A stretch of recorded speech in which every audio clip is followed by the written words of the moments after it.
turagusuhuje cyane, tuguha ikaze wowe wageze ku murongo wa YMI TV. Unyemerere muri uyu mugoroba cyangwa se muri uyu mwanya bitewe naho herereye, tuguha ikaze mu izina ry'umwami wacu Yesu Kristo. Turi kumwe n'umubyeyi wacu Mami, reka tumusabe yibwira abantu bose baba bakurikiye, kandi tunabasaba gukora subscribe ndetse na share kuri iyi link niba uyikunda uri umukunzi wacu. Mami, tuguha ikaze, karibu mu rugo nagagaruka. Murakoze cyane. Reka twumve icyo Imana yagushyize ku mutima, kandi umwami Imana gushoboze, kuko ntago biba byoroshye. N'ababyeyi bake cyane uzabona abaha umwanya wabo kugira ngo bavuge ngo Imana yantumye iki cyangwa yanshyize ku mutima iki ngiki. Uhawe ikaze. Murakoze, Imana iduhana umugisha twese muri studio yacu ya YMI TV. Haleluya. Amina, amina. Uyu mwanya nkuko musanzwe mubizi ni umwanya mwiza tuganiraho ijambo ry'Imana, tuganatanga ubuhamya, tuganira ku byo twabonye, ibyatubayeho cyangwa se ibyabaye ku nshuti zacu. Rero uyu ni wa mwanya ku batanzi wenda nibwo bwa mbere ubashije kumbona. Nitwa Ruth Uwimana, ndi umumama, ndi umubyeyi. Imana yangiriye neza kandi ni ukuri ndayishima.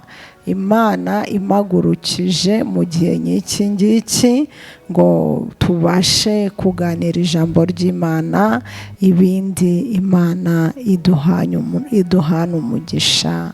Amena. Amina. Mami, ubushize watubwiye ku kiganiro cyiza ndetse cyageze hirya, kibasha no kwambuka imbibi zirenze iki gihugu cyacu. Ubushize twari twakoresheje Igiswahili, muraza kudukurikirana haba ari hakurya ndetse n'abari mu gihugu. Uyu munsi turagerageza twongere dukore nk'ubushize. Rero reka duhe ikaze umuntu wese waba ukurikiranye iki kiganiro. Reka tukubwire ngo Imana igumugisha kandi mwinshi cyane. Aho tugiye kubana n'umubyeyi wacu, umubyeyi ubakunda, umubyeyi Imana yabatumyeho. Nyemerera nanone wemere ukurikire kandi ufate umwanya wawe. Turaza kubana kandi turaza kugirirwa umugisha muri iki kiganiro. Haleluya. Amina. Urakoze mukozi w'Imana.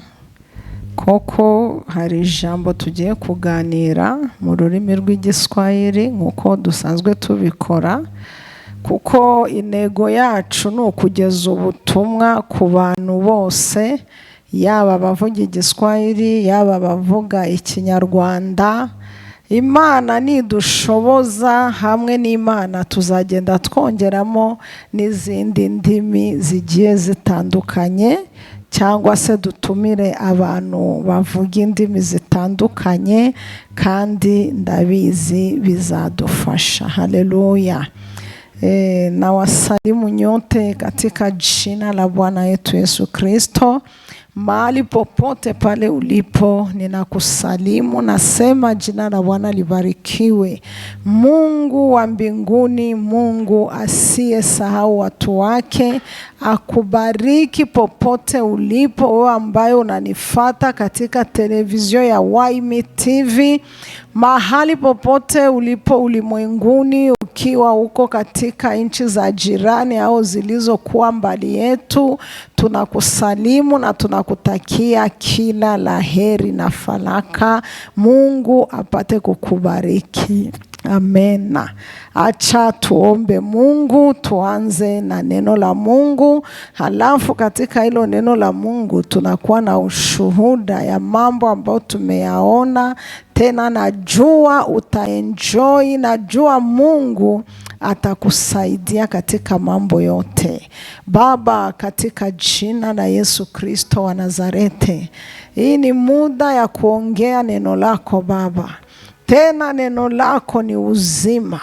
Neno linasema katika kitabu cha Mwanzo sura ya 1 mstari wa 1, neno hapo mwanzo alikuwa Mungu. Neno akakuja akaishi pamoja na sisi, na kabla sisi hatuyakuwa duniani, neno alikuwa.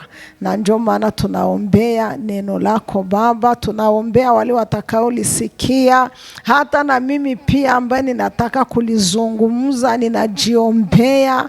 Mbele ya yote Kristo, unioshe, unisafishe, halafu ukuyo useme ndani yangu kama parapanda, na mimi nipaze sauti, ni kupitia jina la Yesu Kristo wa Nazarete. Amena. Haleluya. Haleluya. Bila kukawia, tunafika muda wa kuzungumza neno la Mungu. Acha tusome katika neno la Mungu Samueli wa pili, Samueli wa pili sura ya kwanza mstari wa 3 hadi mstari wa 5. Tusikie neno la Mungu linataka kuzungumza na mioyo yetu namna gani. Samueli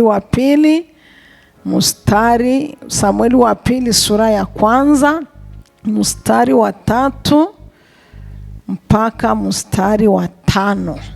Tusome katika jina la Yesu Kristo wa Nazareti. Neno la Mungu linasema, Daudi akamwambia, umetoka wapi? Akamwambia, nimetoka katika kambi ya Israeli. Daudi akamwambia, yalikwendaje? Tafadhali uniambie. Akajibu, watu wamekimbia vitani, tena watu wengi wameanguka, wamekufa, hata Sauli naye na Yonathani mwanawe wamekufa. Daudi akamwambia yule kijana aliyempa habari, umejuaje ya kuwa Sauli na Yonathani mwanawe wamekufa? Haleluya. Biblia inatuambia Daudi akamuuliza kijana, umejuaje kwamba Yonathani na Sauli mwanawe wamekufa? Mstari wa 4. Kijana Daudi akamwambia, yalikuwaje? Tafadhali uniambie. Akamjibu, watu wamekimbia vitani, tena watu wengi wameanguka, wamekufa, hata Sauli naye na Yonathani mwanawe wamekufa. Sura ya 5. Daudi akamwambia yule kijana aliyempa habari, umejuaje ya kuwa Sauli na Yonathani wamekufa? Twende kwa mstari wa 6. Yule kijana aliyempa Daudi habari akasema, nilikuwapo kwa nasibu juu ya kilima cha Gilboa, na tazama Sauli alikuwa ameegemea fumo lake, na tazama magari na wapanda farasi wanamfutia kwa kasi. Haleluya. Acha tuzungumze kwenye neno la Bwana. Kichwa cha neno la Mungu kinakuuliza, je, wakati unasikia habari mbaya kwa mlokole au kwa Mkristo, wala kwa yule ambaye anafanya kazi ya Mungu, ama kwa yule aliyeteuliwa na Mungu, hizo habari unazisikiaje? Unazipokea namna gani? Haleluya. Biblia, neno la Mungu linatuambia, siku moja Daudi akiwa katika maficho yake, na wakati Daudi Mungu alikuwa amemteua kwa mfalme wa Israeli, Biblia inatuambia Sauli alianza kumuwinda, Sauli alianza kumutafutisha, na katika kumutafuta, shabaha ya Sauli ilikuwa kumuua Daudi. Lakini siku moja Daudi iko katika makimbizi, Daudi iko katika burefugee. Haleluya. akasikia habari kuna vita vilikuja, kuna mfalme aliyeinuka kugombanisha Sauli, na Sauli kama mfalme ilimubidi aende kwenye vita. Na wakati alikuwa kwenye vita, Biblia inatuambia hapa katika Samueli wa pili, inasema Daudi huo Sauli vita vikawa vikali. Vita vikawa vikali visivyokuwa vya kawaida, yale ambayo Sauli hakukuwa na wazia kama yanaweza kumtokea katika vita. Hayo ndiyo Sauli alikutana nayo kwenye vita. Haleluya. Kuna mambo mengi yanakupata ambayo wewe mwenyewe haukukuna jua kama yatakufikia, lakini ghafla unaona adui anaingia. Biblia inasema vita vikawa vikali, na Sauli na mwanawe Jonathani wakauawa katika hiyo vita. Haleluya. Na wakati walipomaliza uwawa, Biblia inatuambia katika kitabu cha Samueli, Daudi kwenye alikuwa kwenye maficho yake, Daudi kwenye alikuwa kwenye mihangaiko yake, Daudi kwenye alikuwa kwa najiuliza, eske papa wenjo uliongeaka na mie, wenjo uliniambia ndakuwa mwami wa Israeli, mimi njo nimepakwa mafuta kwenye kichwa changu ili nikuwe mwami wa Israeli. Hapo akiwa akijiuliza hayo mambo mengi, Biblia inasema akaenda kaona kijana. Kuna kijana aliyekuja na habari ziko tofauti na habari zenye Daudi alikuwa na wazia. Haleluya. Daudi aseme akaangalia ule kijana, akamuuliza, unatoka wapi? Nini kinakuleta hapa? Ni nini kinakufanya ukuje hapa mahali nilipo? Akamwambia, mimi natoka katika kambi la Waisraeli. Mimi natoka katika kambi la Waisraeli. Mimi natoka kuangalia vita yenye mtumishi wa Mungu Sauli iko anapigana kule. Ina maana alikuwa anaenda anaangalia, iko anazunguluka muvita yenye haimuone, muvita yenye habamuprezante, muvita yenye hakuna mwenye alimuita. Haleluya. Aseme anaanza kuzenguruka katika vita. Biblia nasema akamwambia Daudi, aseme nimeona katika vita watu wanakimbia vitani, wengine mwenye hakuweza kimbia amekufa katika vita. Mungu atujalie neema. Vita vyote ambavyo unapitia katika maisha, Mungu akujalie usikufie vitani baba yangu. Mungu akujalie usikufie vitani mama yangu. Mungu akujalie usikufie vitani dada yangu, maana shetani hana huruma. Haleluya. Daudi akasikia roho inashituka, akamwambia, nielezee vizuri kijana. Watu wamekufa, watu wamekimbia katika vita. Kijana akasema, sikia nikwambie. Yeye kungambo ya kijana alikuwa na wazia aseme habari anataka ambia Daudi itakuwa habari ya ushindi kwa Daudi, itakuwa habari ya furaha kwa mfalme wa Israeli, mfalme aliyeteuliwa na Mungu, mfalme aliyeitwa na Mungu, mfalme mwenye kupitaka shortcut, mfalme ambaye Mungu alimuteua, mfalme ambaye Mungu alimutengeneza ili apate kuongoza taifa la Israeli. Kijana akamwambia, hiyo haitoshi. Nyuma ya Daudi, hiyo haitoshi. Waisraeli wamekimbia, na mwenye kukimbia amekufa vitani. Acha nikwambie na kengine kakitu kazuri mfalme. Pengine alikuwa anawaza mfalme atamupa ngombe. Pengine alikuwa anawaza mfalme atamupa shamba. Pengine alikuwa anawaza mfalme atamupa franka au pesa. Lakini akamwambia, sikia nikwambie kingine kitu kizuri kenye kilipitikana katika hiyo vita. Daudi akamusikiliza kwa makini, maana Daudi alikuwa anajua kama kwa hiyo vita kuko mtumishi wa Mungu mwenye kwa anaipigana.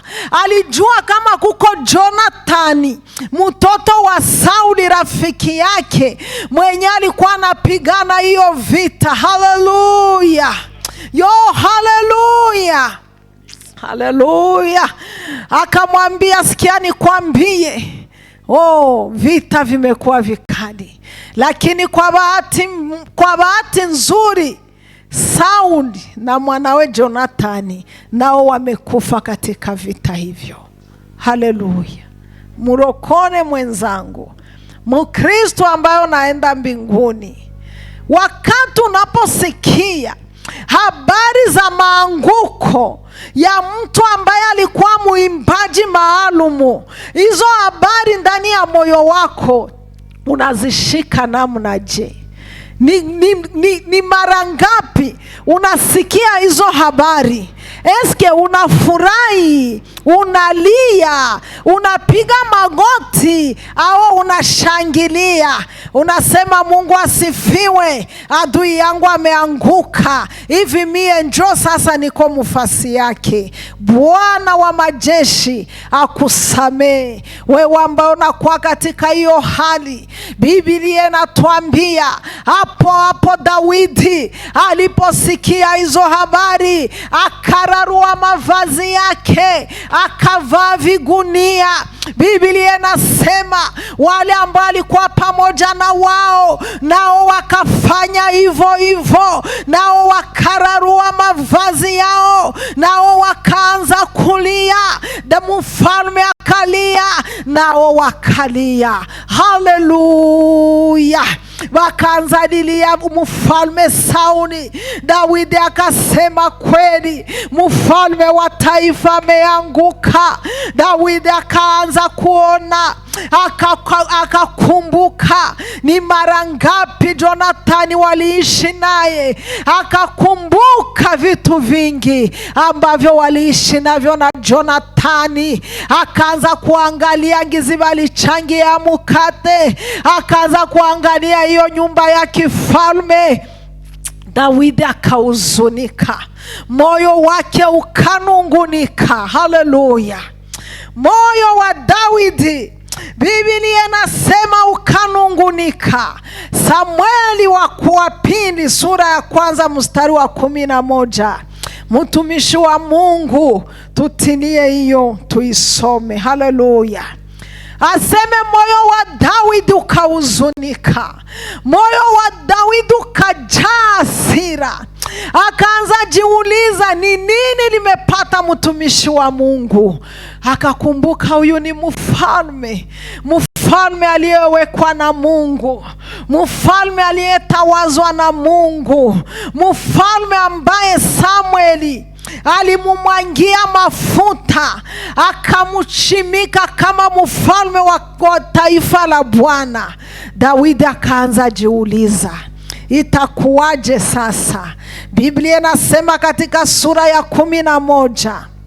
Haleluya, haleluya. Biblia inatuambia katika sura ya 11, Biblia inasema Daudi akamuuliza, kijana wewe ni nani? Haleluya. Kijana wewe ni nani? Haleluya. Daudi alitaka kujua nani huyu ambaye ananiletea hizi habari. Haleluya. Ni nani ananiletea hizi habari? Umekosa. Haleluya.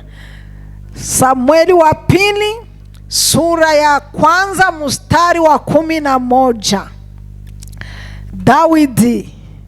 Ndipo Daudi akashika nguo zake akazirarua, na kadhalika watu wote waliokuwa pamoja naye. Haleluya.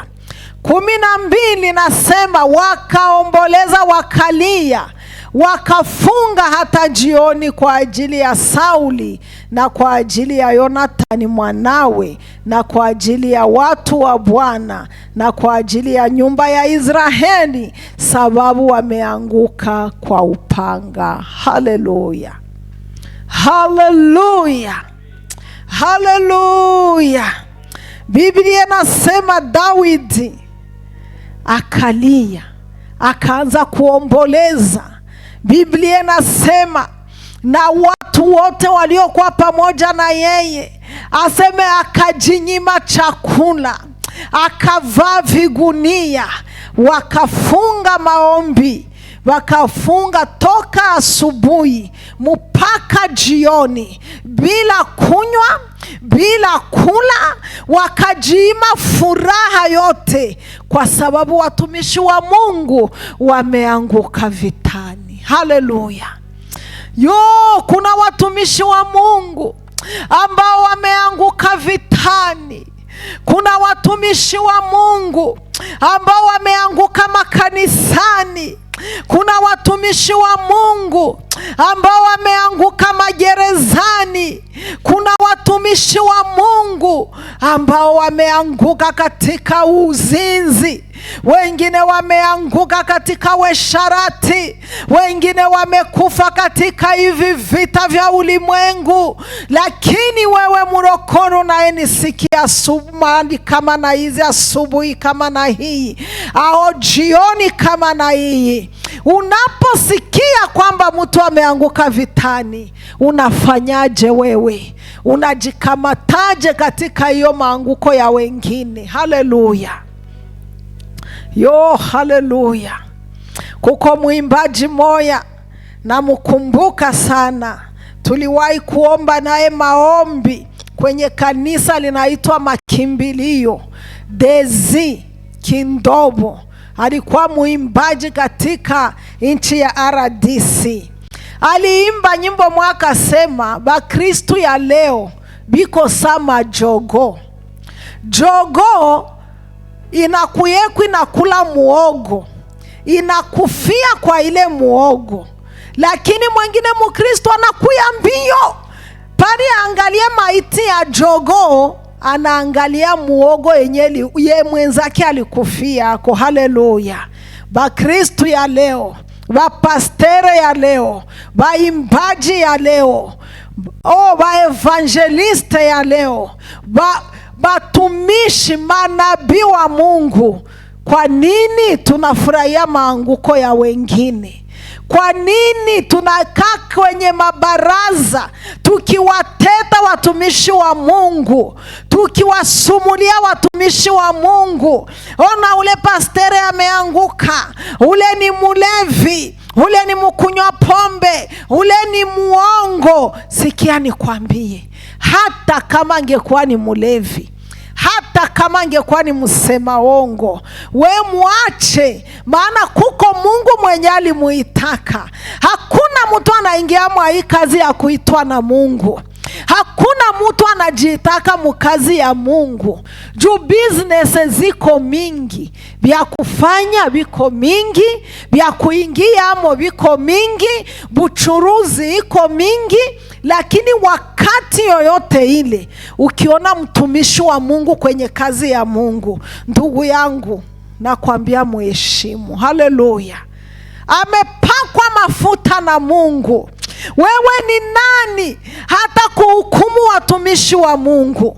Wewe ni nani hata kufurahia maanguko ya watumishi wa Mungu? Nimeona mambo mengi katika miaka ambayo ninakuwa nayo. Tumeenda katika jangwa kuomba Mungu, unakuta warokore na mafimbo, anakamata fimbo iko anapiga Mkristo. Kwa jina la Yesu, minapiga ule mama, minamupiga, minamukimbiza, minamutoa mbele yangu. Haleluya. Hiyo sio mapenzi ya Mungu. Biblia inatuambia, aseme Daudi akauliza ule kijana, wewe ni nani? Wewe ni mtu gani? Unatoka wapi? Unaenda wapi? Kijana akamwambia, mimi sio Mwisraeli na mimi sio Myahudi. Mimi tu nilikuwa najitembeza, niko naangalia jinsi vita iko inaenda. Sikia nikwambie mama, kuna watu ambao wanachunguza urokore wako, yale ambayo unayoyapitia. Kuna watu shetani amewaweka pale kando yako, ndio wanaikalaka tu biko wanachunguza tu. Waangalie uko naimba namna gani, waangalie uko natumikia Mungu namna gani. Katika vita ya Waisraeli, huyu baba alikuwa anakiafanya nini muvita ya Waisraeli? Huyu baba alikuwa anatembezwa na nini? Biblia inatuambia aseme alikuwa mpagani. Haleluya. Hakukuwa Mwisraeli kamili, hakukuwa naokoka, hakukuwa na jua Mungu. Leo watu wasiokoka ndio wanafanya vikao ajili ya watu wanaokoka. Biblia inatuambia aseme mutakapoona laana inatoka nje inapanda kwenye madhabahu, mujue mwana wa Mungu yupo karibu kurudi. Mujue Kristo amekuja. Leo walokole wako kwenye maparke viko wanasamba. Leo kanisa na kanisa wanaenda shitakana. Hiyo sio mapenzi ya Mungu baba yangu. Hiyo sio mapenzi ya Mungu mama yangu. Dada, hiyo sio mapenzi ya Mungu. Kama umesikia mwimbaji mwenzako ameanguka katika dhambi ya uasherati, hiyo haiko njo wakati ya kumuteta. Hiyo haiko njo wakati ya kumusema. Hiyo haiko njo wakati ya kumutia kwenye vikao. Hiyo ni wakati ya kumuombea Mungu. Hiyo ni wakati ya kuambia Baba, ona kijana ameanguka, ona ule mpastere au mchungaji amerudi nyuma katika imani. Umusaidie, umuwezeshe, umupiganie. Lakini warokore wa hii makati tunakuwa kwenye vikao tu, kutukana wengine, kusema wengine, kuteta wengine. Biblia inatuambia, nampenda mfalme Daudi. Katika hii dunia Mungu iko na lazima ya wanaume sa Daudi. Mungu iko na lazima ya wachungaji wenye moyo kama wa Daudi. Mungu iko na lazima ya wamama kama moyo wa Daudi. Mungu iko na lazima ya waimbaji wenye moyo kama wa Daudi. Daudi alilia. Kusema kwa kweli, Sauli alikuwa adui wa Daudi. Huyu Daudi, Sauli alikuwa adui yake. Tafadhali samahani. Sauli alikuwa adui wa Daudi. Maana Sauli maishani mwake alikuwa naenda na winda uzima wa Daudi. Lakini Daudi aliposikia kwamba Sauli amekufa, akararua mavazi yake, akasikia huzuni, akasema, Mungu, mtumishi wako ameuawa kwa upanga, mtumishi wako na mtoto wake, watu waliokutumikia, watu walioimba na wewe, watu waliokuwa manabii, watu waliokuwa wahubiri, watu waliokuwa wahubiri wakubwa duniani, wameuawa kwa upanga. Baba, Biblia inasema wakashinda mchana mzima bila kula wala kunywa, wakaanza kunongoneza. Turu ya pili ikafika. Daudi akamuuliza kijana, wewe ni nani? Turu ya pili, deuxième fois, akamuuliza, wewe ni nani? Kijana akamujibu yale, mimi nilikuwa najitembeza, nikamuona mwami Sauli au mfalme Sauli ameshikwa kwenye mti, alafu iko katika maumivu, iko analalamika, hapo akaniambia nisogelee uniue. Haleluya. Biblia inasema akamsogelea. Wakati alipomsogelea akamuua. Huyu kijana hakudanganyaka Daudi, alimwambilishaka kweli.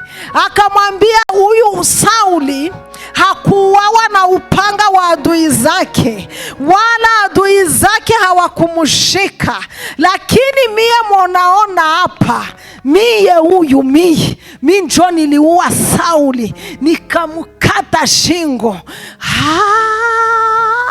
Oh Yesu Kristo, unajua ni wangapi umeangusha wewe? Watumishi wa Mungu umewaangusha. Wengine unawanenea uongo, wengine umetuma wamefukuzwa makanisani, wengine mumefanya vikao ili mupate kukamata kanisa la Mungu. Watumishi wa Mungu muwatoe kwenye fasi zao ili nyie njo muikale kwa hiyo mafasi. Haleluya.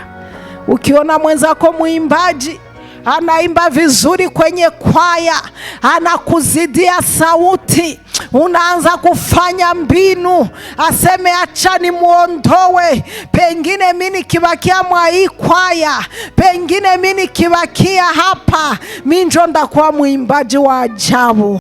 Lakini sikia nikwambie, Mungu wa Israeli halali, Mungu wa Israeli hawezi kunyamaza kimya kwa ajili ya watumishi wake ambayo na wasumbua usiku na mchana. Umejifanya wewe njo wewe. Lakini sikia nikwambie, Daudi akamwambia kijana, akamwambia kweli, weye kaweye njo ulikamata mukuki mushale,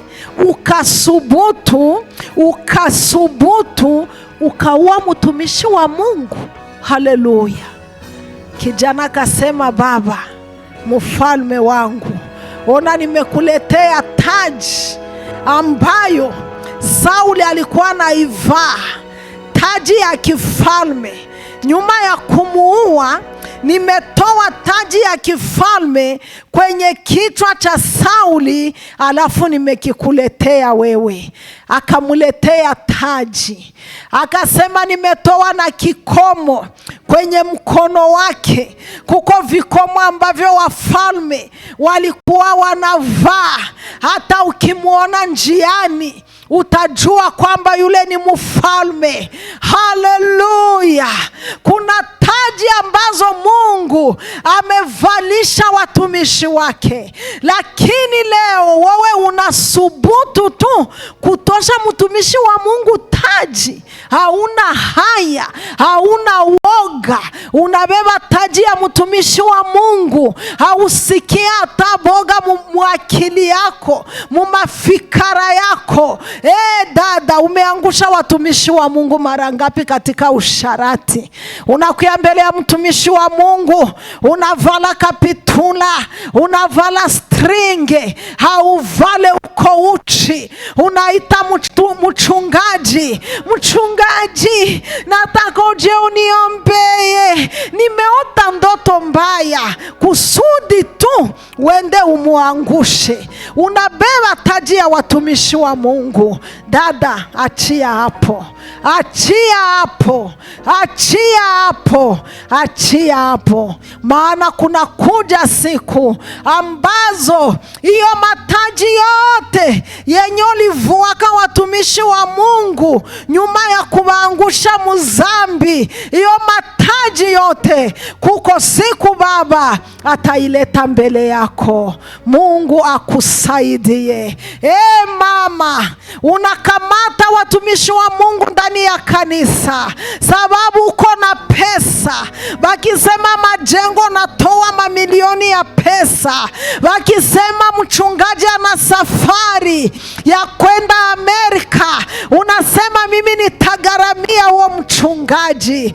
Kumbi target yako au lengo la hayo yote ni kusudi utowe taji kwenye kichwa cha mtumishi wa Mungu, ni kusudi mvue utukufu ambayo Mungu amemupa. Sikia nikwambie, Biblia inasema huo kijana wakati tu aliambia Daudi aseme mimi nimeleta taji ya mtumishi wa Mungu, nimemutosha taji ya ufalme, nimemutosha na kikomo cha ufalme, alafu mina kuja mina vikuletea. Biblia nasema Daudi hapo hapo akasikia hasira, akamuua hapo hapo, hakungoya atoke. Haleluya! Mungu atusaidie, Mungu atuwezeshe, Mungu akusaidie. Neno la Mungu linasema wewe uliovua taji na mambo kama yale yasiyokuwa halali, Baba angaliko anaweza kakupa ingine taji.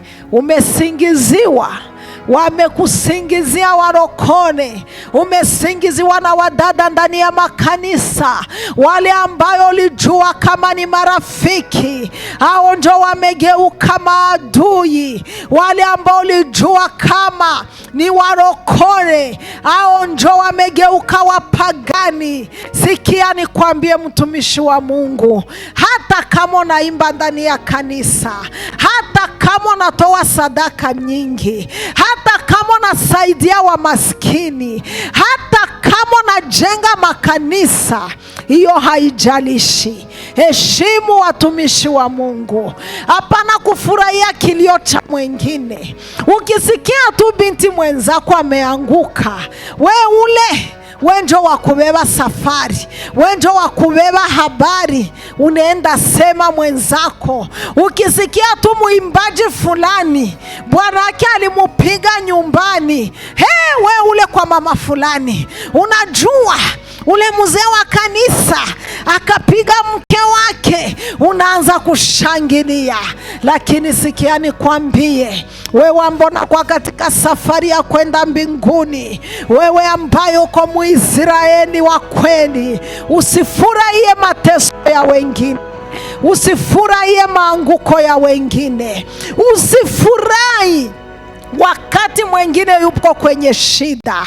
Lakini kama kuna mtu ambaye namjua leo iko katika shida, mchukulie, muombeye, mushaurie, mulete tena kwa Baba. Maana Yesu amekufa msalabani akifanya mikono hivi ili kila atakaye mujia amupokee. Na wewe unaweza kupokelewa mara tena. Haleluya! Neno la Bwana linasema hata dhambi zako zikiwa nyekundu kama damu, Baba atazisafisha, zitakuwa nyeupe kama theluji. Haijalishi yale umeyafanya, Mungu anaweza kukusamehe. Mungu anaweza akarudia tena kwenye maisha yako. Nini kimetuma umechonganisha watumishi wa Mungu? Maneno yako yanachonganisha bibi na mke. Hayo maneno yenye unasema kama makartie pale mjini ambako naishi. Umevunja ndoa za watu sababu unafurahia kuona ndoa za watu zimevunjika. Unafurahia kuona wengine wafie, ndo uchumba wao umevunjika. Hiyo ndio furaha yako dada. Lakini unapoyafanya, sikia nikwambie, Mungu hayamfurahishe. We mlozi mchawi mkubwa, wewe unafurahia kuua watoto wa wengine, unaingia makanisani unaua watoto wa wenzako. Haleluya! unaloga watoto wafie ya wenzako wasiole wake.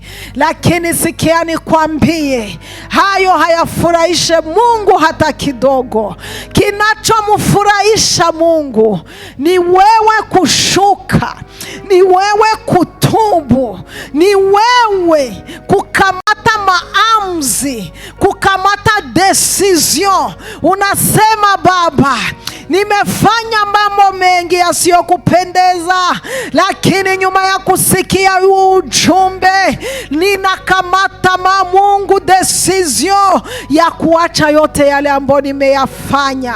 Na wewe ambaye wamekutendea mabaya, wewe ambaye wamekusemea mabaya, wewe ambaye unaishi katika maneno ambayo umesingiziwa, ambao watu wamekuita mchawi katika mji ambao unaishi ndani, wengine wanakuwazia na mabwana zao, ambia Mungu, Baba, niko mbele yako. Mfalme angali kwenye kiti cha rehema. Ukija mbele yake ukimwambia nisamee, naye atakusamee katika jina la Yesu Kristo wa Nazareti. Mungu mwenye nguvu, Baba wa milele, simba ya kabila ya Yuda. Oh, haleluya. Oh, kuna mwimbaji ameimba, ninasikia simba amenguruma. Tena ule simba ni simba wa kabila la Yuda, simba wa kabila la Yuda akinguruma, oh, zingine zote zinanyamaza. Haleluya, haleluya, haleluya, haleluya. Uiteke Imana yera, Mungu mwenye nguvu, Baba wa milele, anaweza kakusaidie.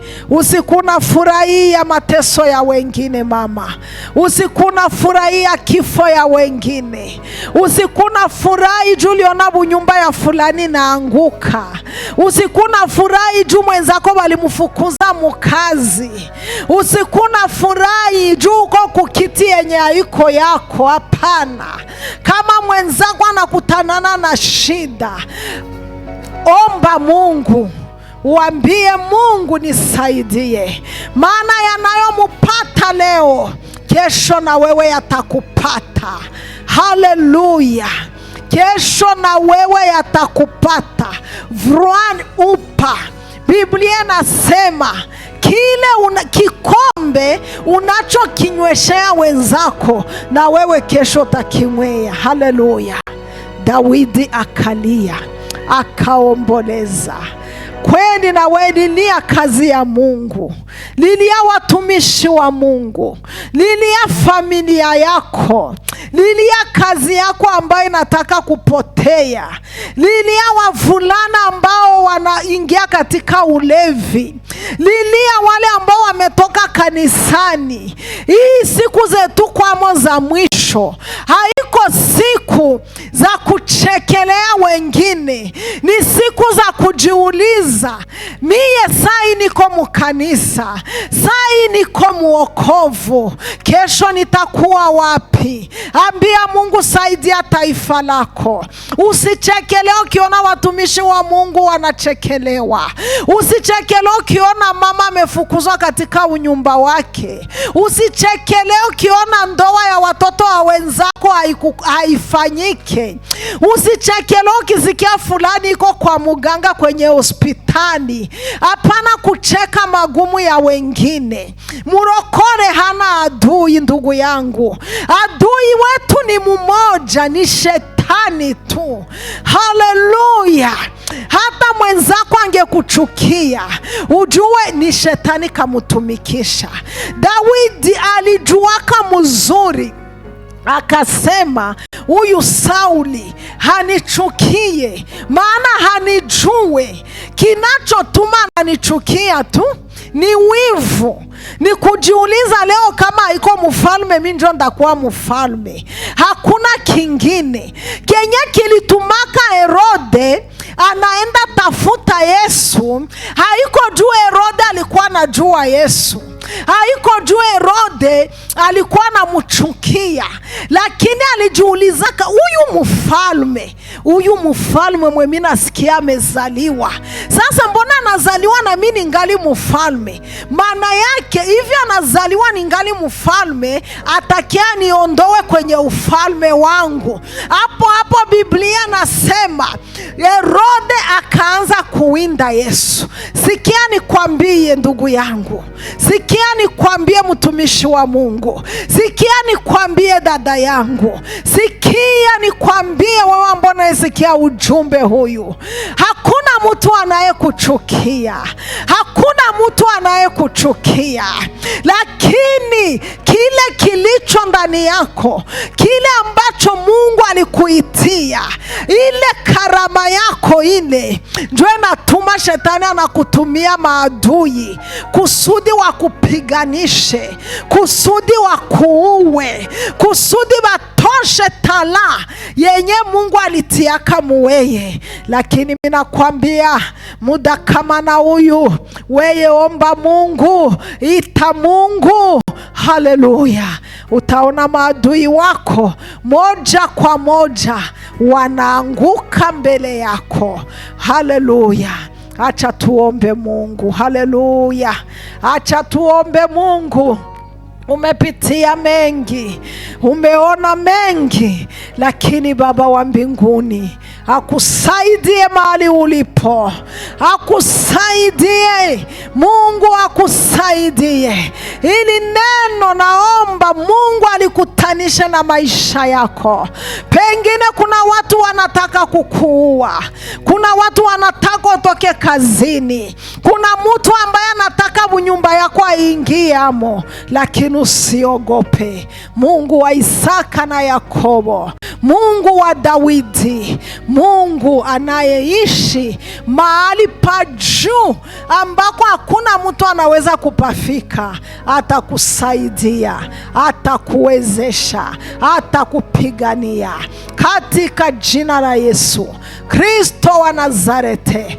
Baba, ninaombea huyu mama ambaye amefuata hii ujumbe, ninaombea huyu baba ambaye amefuata hii ujumbe, ninaombea kijana, mvulana, mtoto, mvulana na msichana.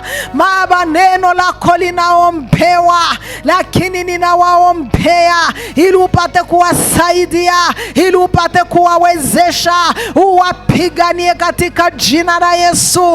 Wale wote waliotoa nyota zao, acha waziachilie katika jina la Yesu. Waliotoa nyota yako ya kazi, acha waiachilie. Waliotoa nyota ya unyumba, acha waiachilie. Waliotoa nyota ya uzazi wako, acha waiachilie. Kila nyota ambayo shetani ameitoa katika maisha yako, ninaamuru katika jina la Yesu Kristo, achilie hayo yote. Ni kwa jina la Yesu Kristo wa Nazareti tunaomba tukiamini Mungu wetu ni mkubwa, tena Mungu wetu ni muweza yote. Na wewe useme amena. Haleluya.